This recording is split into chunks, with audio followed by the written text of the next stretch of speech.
नमस्कार मेरे नौजवान साथियों, कैसे हैं आप सब। आशा करते हैं आप सभी स्वस्थ और प्रसन्न होंगे तथा लगातार सीख रहे होंगे। मैं Prem, assistant professor PSMPG college geography department Kannauj, आपका स्वागत करते हैं अपने YouTube channel geography with Prem में। दोस्तों, पिछले वीडियो में हमने आपसे चर्चा की थी विद्युत चुंबकीय विकिरण और ऊर्जा के बारे में।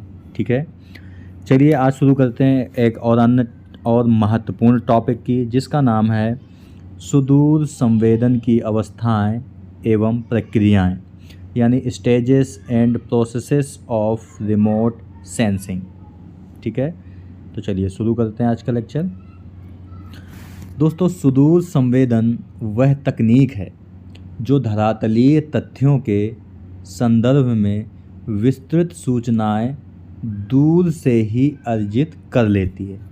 कहने का मतलब ये है कि मान लीजिए ये पृथ्वी है, इस पृथ्वी के धरातल पर जो भी सूचनाएं हैं, इस तकनीक के माध्यम से उन्हें हम छूते नहीं हैं, लेकिन उनके बारे में हम विस्तृत जानकारी प्राप्त कर लेते हैं। ठीक है, अर्थात बिना धरातल के संपर्क में आए उसके संदर्भ में सूचनाएं एकत्रित हो जाती हैं। किसके माध्यम से? रिमोट सेंसिंग तकनीक के माध्यम से।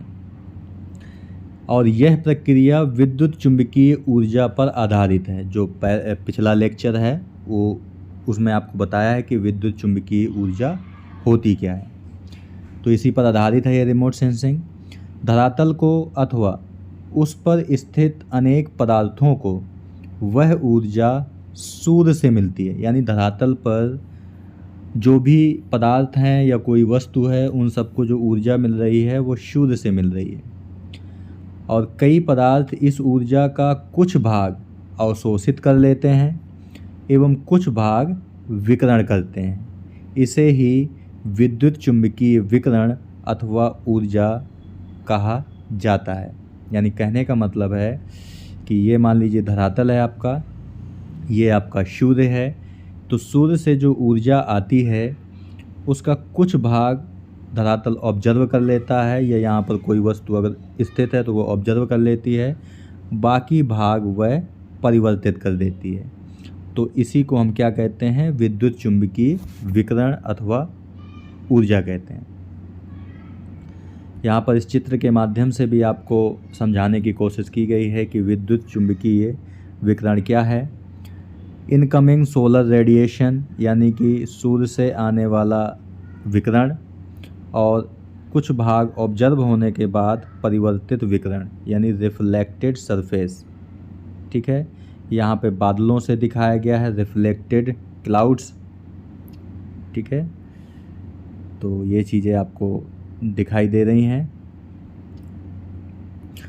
तो दोस्तों, जो प्रयोगकर्ता व विश्लेषक होते हैं को ये ज्ञात रहता है कि धरातल का औसत प्रतिरूप तथा कौन सा पदार्थ कितनी मात्रा में ऊर्जा का विकिरण कर रहा है।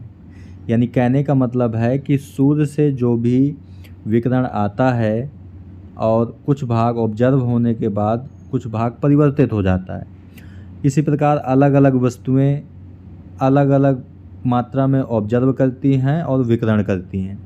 तो जो प्रयोगकर्ता होते हैं उन्हें पता होता है कि कौन सी वस्तु कितनी मात्रा में ऊर्जा का विकिरण कर रही है। इसी सिद्धांत पर कृत्रिम उपग्रह में लगे जो संवेदक हैं, संवेदक मतलब सेंसर, संवेदक विकिरण को मापकर वस्तु विशेष की स्थिति तथा कई विशेषताओं को स्पष्ट कर देते हैं। ठीक है, ब्रह्मांड में सूर्य विद्युत चुंबकीय ऊर्जा का प्रमुख स्रोत है। वहाँ से ऊर्जा धरातल पर आती है, उसके बाद इसका कुछ भाग विकिरण के माध्यम से पुनः अंतरिक्ष में वापस चला जाता है। जो विभिन्न धरातलीय तत्व, यानी कहने का मतलब जो धरातल पर वस्तुएं हैं, वे भिन्न भिन्न मात्रा में ऊर्जा का विकिरण करती हैं और यह एक निश्चित तरंगों की भांति होता है। इस चित्र में भी आपको यही चीज़ें दिखाई गई हैं। यहाँ पर सूर्य है, जिससे विद्युत चुम्बकीय ऊर्जा निकलती है और ये किरणों के माध्यम से धरातल पर आती है। इसका कुछ भाग ऑब्जर्व हो जाता है और बाकी भाग रिफ्लेक्ट यानी विकृत हो जाता है ऊपर की तरफ। तो ऊपर सेंसर लगे होते हैं और सेंसर इस परिवर्तित ऊर्जा को रिकॉर्ड करते हैं, ठीक है। और रिकॉर्ड करने के बाद वह उसके बारे में जानकारी एकत्रित करते हैं, ठीक है। तो ये आपको इतना समझ में आया होगा।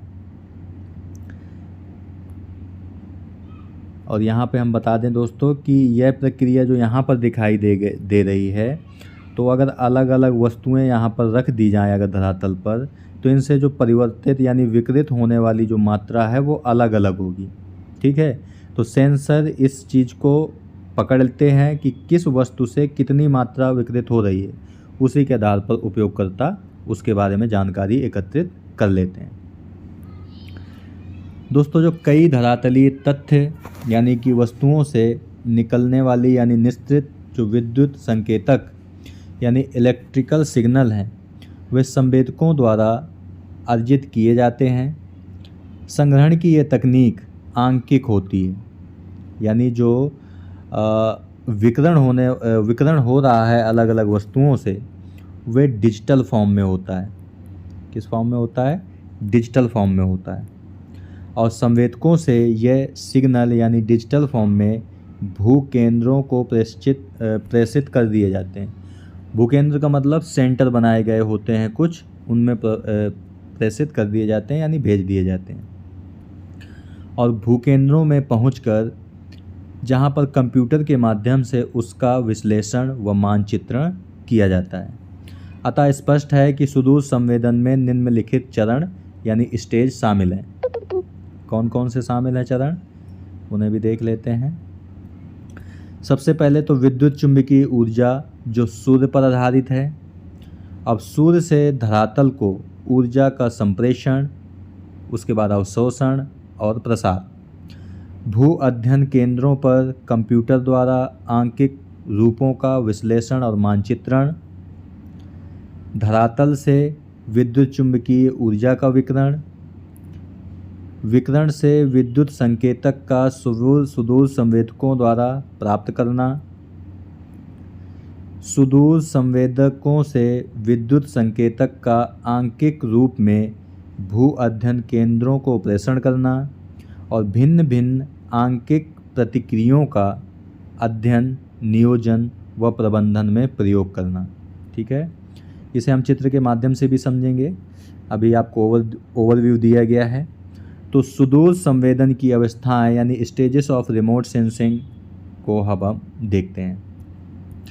सुदूर संवेदन आंकड़ा अर्जन की प्रक्रिया को, यानी सुदूर संवेदन जो है वो आंकड़े प्राप्त करने की एक प्रक्रिया है, को निम्नलिखित 7 चरणों में विभाजित किया गया है। ये आपको याद रखना है कि रिमोट सेंसिंग के 7 चरण होते हैं। जो सुदूर संवेदन की भिन्न भिन्न अवस्थाएं निम्न हैं। सबसे पहले तो ऊर्जा का स्रोत, ठीक है।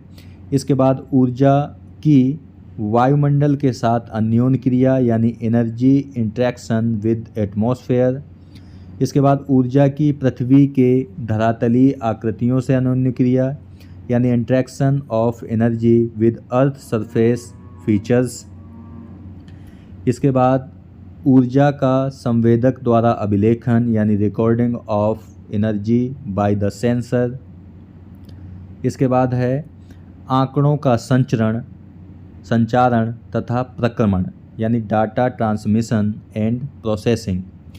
इसके बाद प्रतिबिंब प्रक्रमण तथा विश्लेषण यानी इमेज प्रोसेसिंग एंड एनालिसिस।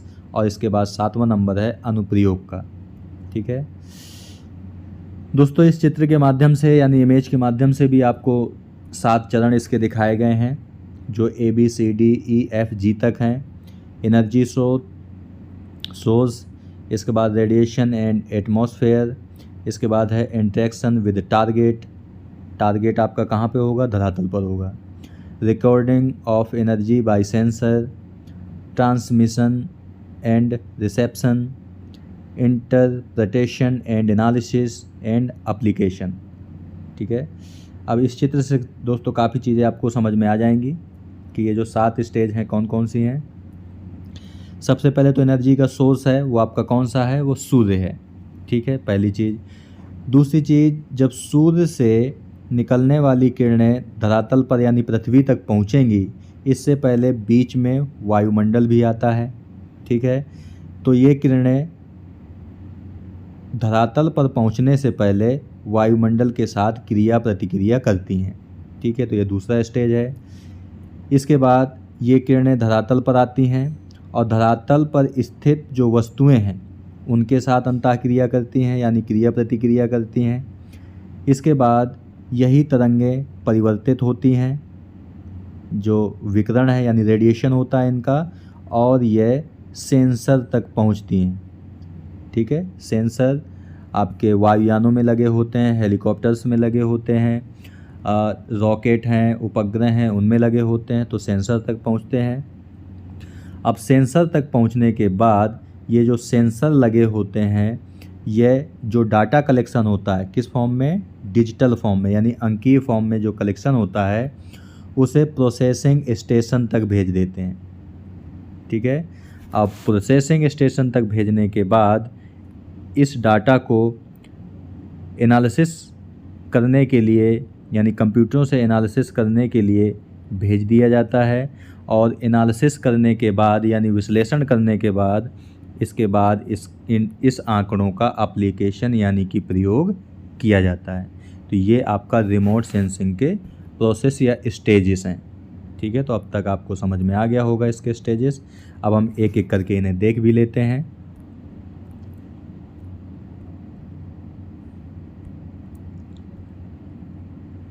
सबसे पहले जो आपका स्टेज है वो है आपका ऊर्जा का स्रोत यानी एनर्जी सोर्स।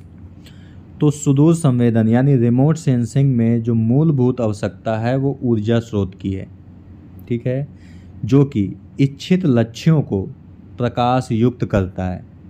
ठीक है, जाहिर सी बात है कि धरातल पर जो भी वस्तुएं हैं वह सबसे पहले तो उन्हें प्रकाश युक्त करना जरूरी है। ठीक है, तो हमें सबसे पहले ऊर्जा की ज़रूरत होती है, और इसको विद्युत चुंबकीय विकिरण यानी EMR यानी इलेक्ट्रोमैग्नेट रेडिएशन का उत्सर्जन कहा जाता है।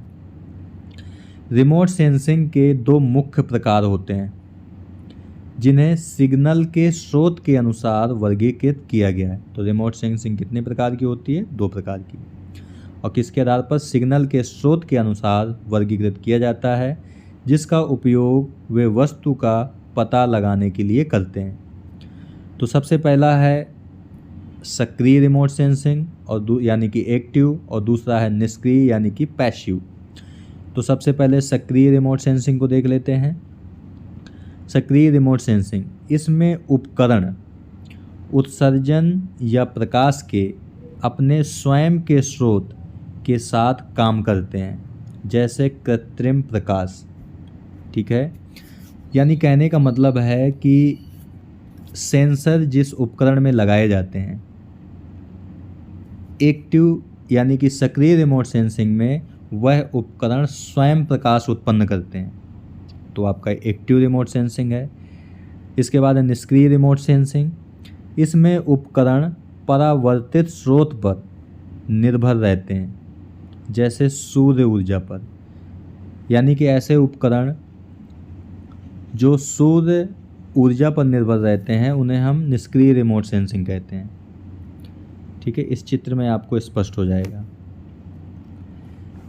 यहाँ पर आप देख रहे हैं कि सूर्य से किरणें धरातल पर आती हैं, और धरातल पर आने के बाद यानी कि इस धरातल पर जो वस्तुएं हैं उनको प्रकाश कहाँ से मिल रहा है, सूर्य से मिल रहा है, और सूर्य से मिलने के बाद ये वस्तुएं इन तरंगों का विकिरण कर देती हैं, और इसके बाद यहाँ पर कुछ सेंसर लगे होते हैं, वह इन परिवर्तित किरणों को रिकॉर्ड कर लेते हैं और उन्हें सेंटर तक भेज देते हैं।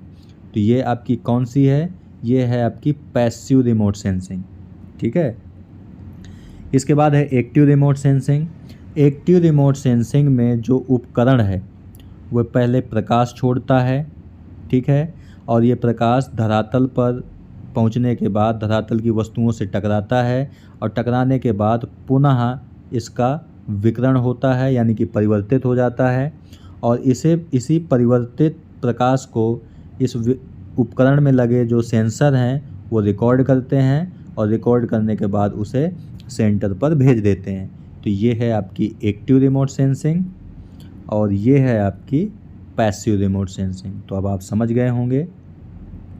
कहने का मतलब है कि जिस रिमोट सेंसिंग में सूर्य के प्रकाश का उपयोग होता है वो पैसिव रिमोट सेंसिंग है यानी निष्क्रिय रिमोट सेंसिंग है, और जिस रिमोट सेंसिंग में विकिरण के द्वारा उत्पन्न ऊर्जा का इस्तेमाल होता है उसे हम एक्टिव रिमोट सेंसिंग कहते हैं। इसके बाद है ऊर्जा की वायुमंडल के साथ अन्योन क्रिया यानी energy interaction with the atmosphere. दोस्तों जब ऊर्जा जब मुख्य स्रोत यहाँ कहने का मतलब है सूर्य से धरातल पर किसी लक्ष्य तक व किसी लक्ष्य से संवेदक तक पहुँचती है तो यह वायुमंडल के संपर्क में आकर अन्योन क्रिया करती है यानी इंटरेक्शन करती है, और इस इंटरेक्शन में ऊर्जा का संचारण होता है यानी ट्रांसमिशन होता है और अवशोषण यानी एब्जॉर्बेशन होता है एवं प्रकीर्णन यानी कि स्कैटरिंग शामिल है। यानी कि मान लीजिए कि ये एक उपकरण है, ये पृथ्वी है, ये आपका सूर्य है। तो सूर्य से जो किरणें निकलकर धरातल पर आती हैं और धरातल से परिवर्तित होकर उपकरण तक जाती हैं, इनके बीच में वायुमंडल स्थित है और इस वायुमंडल में इन किरणों का अन्योन क्रिया होती है यानी इंटरेक्शन होता है, और वो क्या क्या होता है, संचारण, अवशोषण और प्रकीर्णन होता है। दोस्तों इस चित्र में कुछ चीज़ें दिखाई गई हैं। सूर्य से आप देख रहे हैं कि ये जो किरणें हैं धरातल पर आ रही हैं लगातार, ठीक है, और आने के बाद इसका कुछ भाग ऑब्जर्व हो रहा है यानी अवशोषित कर लेती है धरातल, और बाकी भाग रिफ्लेक्ट कर देता है यानी रिफ्लेक्टेड कर देता है, ठीक है। और स्कैटरिंग का मतलब होता है चारों तरफ किरणों को बिखरा देना, ठीक है। तो यह प्रक्रिया वायुमंडल में होती है। इसके बाद अगला जो स्टेज है वो है ऊर्जा की पृथ्वी के धरातलीय आकृतियों से अन्योन क्रिया यानी interaction with energy with earth surface features. दोस्तों पृथ्वी के धरातल की आकृतियाँ आपतन यानी इंसिडेंट ऊर्जा के साथ विभिन्न प्रकार से अन्योन क्रिया करती है। धरातल द्वारा आपतन ऊर्जा का यानी आने वाले विकिरण का कुछ अंश प्रतिबिंबित व कुछ अंश अवशोषित होता है। प्रतिबिंबित का मतलब है विकृत कर देना, ठीक है। इस चित्र में आप देख सकते हैं दोस्तों EMR स्रोत यानी कि इलेक्ट्रोमैग्नेट रेडिएशन, जो कि सोर्स है सूर्य प्रमुख रूप से। यहाँ से जब किरणें धरातल पर आती हैं तो इसका कुछ भाग स्कैटरिंग हो जाता है यानी कि विकृत हो जाता है, और कुछ भाग रिफ्लेक्ट होकर के सेंसर तक पहुँचता है तथा कुछ भाग इसका ऑब्जर्व हो जाता है, ठीक है, ऑब्जर्व हो जाता है। तो ये प्रक्रिया जो हो रही है कहाँ पे हो रही है, धरातल पर हो रही है, ठीक है। तो ये भी आपको समझना है। इसके बाद कुछ भाग का इमेशन यानी कि उत्सर्जन भी होता है। तो कौन कौन सी क्रिया धरातल पर होती हैं, स्कैटरिंग होती है, ऑब्जर्वेशन होता है, इसके बाद रिफ्लेक्शन भी होता है और इमेशन भी होता है, ठीक है। इसके बाद है अब धरातल से भी परिवर्तित हो गई विकिरण, तो अब ऊर्जा का संवेदक द्वारा अभिलेखन यानी recording of energy by the sensor. अब धरातलीय तथ्यों के साथ अन्योन क्रिया के बाद ऊर्जा संवेदक तक पहुंचती है, जिसे ऊर्जा का संचारण यानी ट्रांसमिशन कहा जाता है। जिन रूपों में इसे दर्शाया जाता है उन्हीं रूपों में उपयोगकर्ता के माध्यम से इसे उपयोग किया जाता है। ठीक है, इस चित्र में आप देख रहे होंगे कि धरातल से परिवर्तित होकर सेंसर तक पहुंचती हैं किरणें। ठीक है, तो इसे हम क्या कहते हैं, संचारण कहते हैं। तो इन्हीं को वह रिकॉर्ड करता है, किस फॉर्म में, डिजिटल यानी अंकीय फॉर्म में सेंसर रिकॉर्ड करते हैं। इसके बाद अब रिकॉर्ड होने के बाद आंकड़ों का संचारण तथा प्रक्रमण यानी डाटा ट्रांसमिशन एंड प्रोसेसिंग। अब जो ऊर्जा संवेदक के माध्यम से अभिलेखित यानी रिकॉर्ड की गई है उसे प्राप्तकर्ता व प्रक्रमण स्टेशन को संचारित किया जाता है। यानी कि अब उसे संवेदक से एक सेंटर तक डाटा को भेज दिया जाता है और इस संपूर्ण प्रक्रिया को धरातल से सुदूर संवेदन तक ऊर्जा का संचारण कहा जाता है। ठीक है, 5वें नंबर तक की क्रिया ऊर्जा का संचारण कहते हैं। इसके बाद 6वें नंबर पर है प्रतिबिंब प्रक्रमण तथा विश्लेषण यानी इमेज प्रोसेसिंग एंड एनालिसिस। अब प्रक्रमण के बाद बिंबों यानी इमेज का विश्लेषण होता है और पृथ्वी के धरातलीय आकृतियों के विषय में सूचनाओं को निकाला जाता है। इसे आंकड़ों का प्रक्रमण व विश्लेषण करना कहा जाता है। ठीक है, यानी कहने का मतलब है कि जो दोस्तों धरातल से परिवर्तित विकिरण ऊपर गया और यहाँ पर सेंसर के द्वारा रिकॉर्ड हुआ, ये तो डिजिटल फॉर्म में था। अब सेंसर से सेंटर तक भेजा गया। ठीक है, और यहाँ पर उसका प्रोसेसिंग करके इस डिजिटल डाटा को किस में कन्वर्ट कर दिया गया, इमेज के फॉर्म में कन्वर्ट कर दिया गया। ठीक है, तो ये आपको याद रखना है। अब इसके बाद अब डाटा का हमने एनालिसिस कर लिया, विश्लेषण कर लिया। इसके बाद विश्लेषण के बाद उपयोगी सूचनाओं का अनुप्रयोग किसी समस्या के समाधान करने के निर्णय लेने के लिए होता है। ठीक है, तो ये आपको याद रखना है।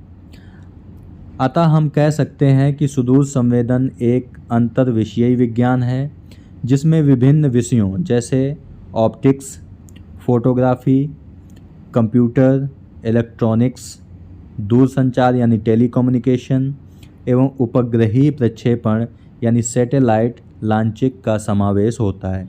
यानी रिमोट सेंसिंग के अंतर्गत इतनी प्रक्रियाओं को सम्मिलित किया जाता है।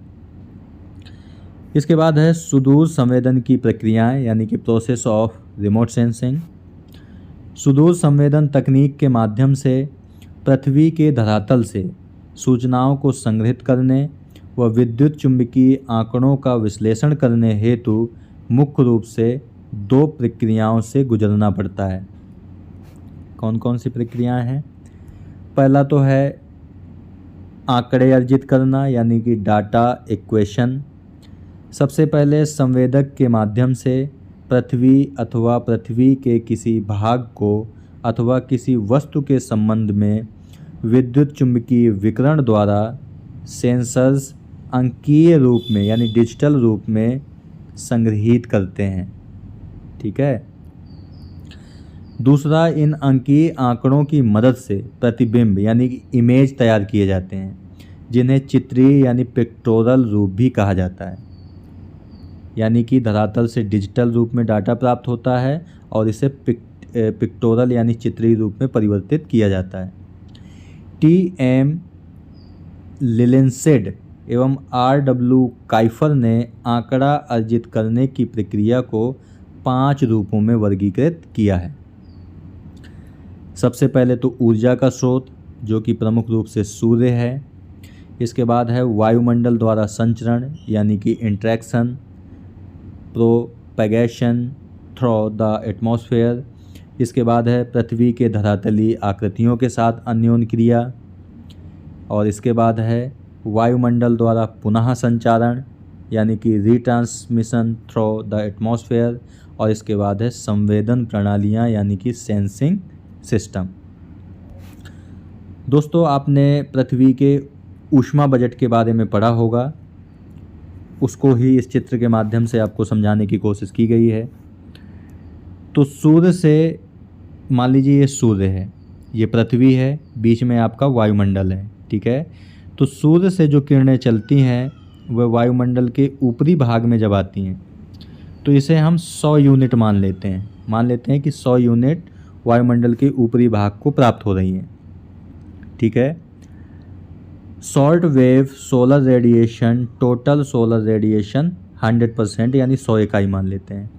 अब ये 100 इकाई जब वायुमंडल में प्रवेश करता है तो वहाँ से 35 इकाइयों का अंतरिक्ष में वापस चली जाती हैं, यानी 35 इकाइयाँ। अब वो 35 इकाइयाँ जाती कहाँ से हैं? जैसे 27% बादलों के माध्यम से चली जाती हैं, ठीक है। इसके बाद 6% आपका रेडिएशन के माध्यम से चली जाती हैं, ठीक है। और 2% रिफ्लेक्ट होकर के अंतरिक्ष में वापस चली जाती हैं। इसके बाद बचता कितना है? 65 इकाइयाँ बची, 35 माइनस हो गई। अब इनमें से जो 14 इकाइयाँ हैं वह वायुमंडल के द्वारा अवशोषित कर ली जाती हैं। अब कितना बचा? 51%। अब यह 51% ही दोस्तों धरातल पर यानी पृथ्वी पर वस्तुओं तक पहुंचता है सोलर रेडिएशन, ठीक है। और इस 51% का 17% भाग रेडिएशन के माध्यम से पुनः अंतरिक्ष में चला जाता है। अब कितना बचा? 51 में से 17 माइनस हुए, 34% बचा, ठीक है। अब इस 34% हिस्से का कुछ भाग वायुमंडल के द्वारा अवशोषित हो जाता है और कुछ भाग अंतरिक्ष में निकल जाता है। तो ये आपका क्या होता है? ये पूरा का पूरा होता है ऊष्मा बजट। ऊष्मा बजट को समझने के लिए दोस्तों आपको प्लेलिस्ट में जाकर, क्लाइमेटोलॉजी के प्लेलिस्ट में जाकर के पृथ्वी का ऊष्मा बजट जो आपका लेक्चर है उसे आपको देखना पड़ेगा, ठीक है। क्योंकि ऊष्मा बजट आप समझ जाएंगे तो पृथ्वी ये सुदूर संवेदन की प्रक्रिया आप काफ़ी हद तक समझ पाएंगे।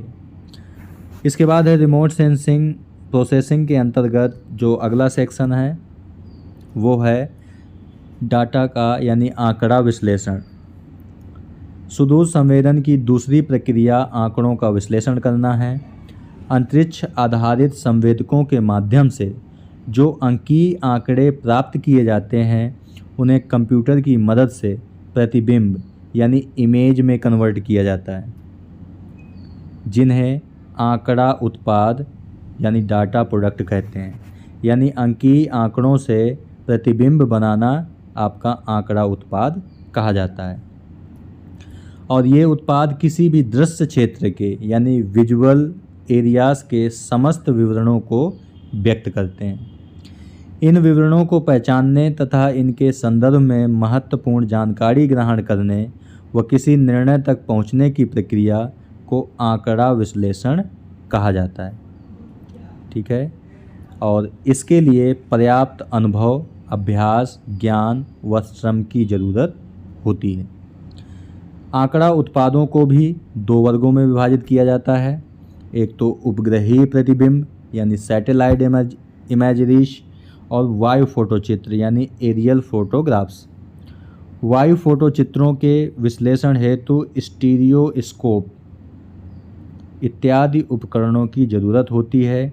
इनकी मदद के लिए स्थलाकृतिक मानचित्र, सांख्यिकीय आंकड़े व अन्य संदर्भ आंकड़ों की ज़रूरत भी होती है, ठीक है। इसके बाद आंकड़ा विश्लेषण के निम्नलिखित तत्व हैं। पहला तो है आंकड़ा उत्पाद यानी डाटा प्रोडक्ट, व्याख्या एवं विश्लेषण यानी इंटरप्रिटेशन एंड एनालिसिस, सूचना उत्पाद यानी इंफॉर्मेशन प्रोडक्ट एंड उपयोगकर्ता यानी कि यूजर्स। ये आंकड़ा विश्लेषण के तत्व हैं। इस चित्र में भी दोस्तों आंकड़ा विश्लेषण के 4 तत्वों को दिखाया गया है। सबसे पहले डाटा प्रोडक्ट है आपका, ठीक है। डाटा प्रोडक्ट में आपको बताया कि जो सेंसर्स सेंटर में डिजिटल डाटा को भेजते हैं इन्हें पिक्टोरल यानी चित्रीय डाटा में कन्वर्ट किया जाता है, ठीक है। इसके बाद इंटरप्रिटेशन एंड एनालिसिस, इस चित्रीय डाटा को ही विजुअल डिजिटल में बदला जाता है यानी दृश्य चित्र में बदला जाता है। और इसके बाद इस दृश्य चित्र को इन्फॉर्मेशन प्रोडक्ट के लिए भेज दिया जाता है और यहाँ से जो सूचना निकलती है उनका फिर उपयोग किया जाता है, यानी उपयोगकर्ता तक भेज दिया जाता है। ठीक है दोस्तों, तो ये प्रोसेसिंग ऑफ डाटा एनालिसिस है, तो ये आपको याद रखना है। ठीक है दोस्तों, तो आज की वीडियो में यहीं तक। आज हमने आपसे बात की सुडोल संवेदन की प्रक्रिया, अवस्थाएं एवं प्रक्रियाएं, जिसमें हमने देखा कि इसकी 7 स्टेजेस हैं। ठीक है, सुडोल संवेदन की अवस्थाओं में 7 अवस्थाएं हैं इसकी, ABCDEFG तक। ठीक है, इसके बाद इनकी एक एक व्याख्या की। इसके बाद हमने बात की सक्रिय रिमोट सेंसिंग और निष्क्रिय रिमोट सेंसिंग पर भी थोड़ी सी चर्चा की हमने। ठीक है, इसके बाद एक एक तत्व को हमने समझा, एक एक स्टेज के बारे में भी हमने चीज़ें समझी। सुडोल संवेदन की प्रक्रिया में हमने देखा कि इसको 2 वर्गों में विभाजित किया जाता है। एक तो आंकड़े अर्जित करने की प्रक्रिया, जिसमें 5 मतलब जो स्टेजेस हैं, यानी ABCDE तक की जो स्टेज है वो डाटा अर्जित करने की स्टेज है। ठीक है, इसके बाद डाटा विश्लेषण की जो स्टेजेस हैं वो लास्ट की F और G स्टेजों को शामिल किया जाता है। इसके बाद हमने आंकड़ा उत्पाद को भी 2 वर्गों में देखा, एक उपग्रहीय प्रतिबिंब और एक वायु फोटो चित्र। इसके बाद आंकड़ा विश्लेषण के तत्वों को भी देखा, जिसमें आंकड़ा उत्पाद, व्याख्या एवं विश्लेषण, सूचना उत्पाद और उपयोगकर्ता ये शामिल हैं, इनको हमने देखा। ठीक है दोस्तों, तो दोस्तों आज की वीडियो में यहीं तक। PDF आपको वीडियो के डिस्क्रिप्शन बॉक्स में और पहले कमेंट में आपको लिंक मिल जाएगा, जहां से डाउनलोड करके आराम से आप पढ़ सकते हैं। मिलते हैं आपसे नेक्स्ट वीडियो में एक नए टॉपिक के साथ। तब तक के लिए नमस्कार। आप प्रसन्न रहिए, खुश रहिए, मुस्कुराते रहिए और लगातार सीखते रहिए, कभी अपने लिए तो कभी अपनों के लिए। धन्यवाद। जय हिंद दोस्तों।